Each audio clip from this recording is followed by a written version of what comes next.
Coach Jod Reyes, binara nga ba ni Coach Yeng Guiao?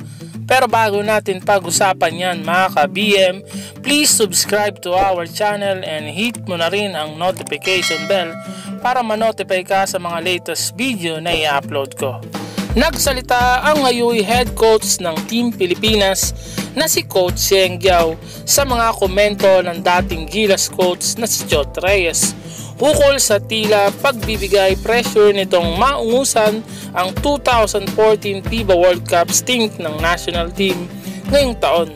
Matatandaan na sinabi ni Coach Jod na walang dahilan ang Team Pilipinas na hindi malampasan ang one-win performance ng kanyang tropa noong 2014 dahil sa mga kalidad ng mga manlalaro at magandang game shape ni Andre Blatche. Kinumpara pa ni Coach Jod Reyes na mas naging mahirap daw ang landas ng Gilas noong 2014 kaysa ngayon dahil tanging Serbia lamang ang kasama sa top 10 sa FIBA rankings na makakaharap ng Team Pilipinas.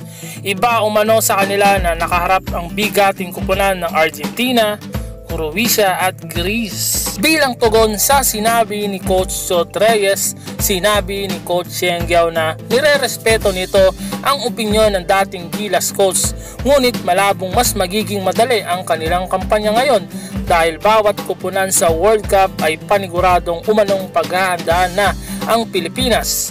Dagdag pa ni Coach Yeng Guiao ay lahat naman daw ay pwedeng manalo sa bawat kanya-kanyang team except lang sa Spain at USA na talagang napakalakas at napakahirap talunin. So yun lang mga ka-BM, sang-ayon ba kayo sa mga sinasabi ni Coach Jod Reyes na dapat mas mataasan ng ating Gilas ngayon ang nakamit ng dating Gilas noong 2014 FIBA World Cup? So yun lang mga ka-BM, maraming salamat sa lahat ng mga sumusuporta. So yun lang mga ka-BM, peace out.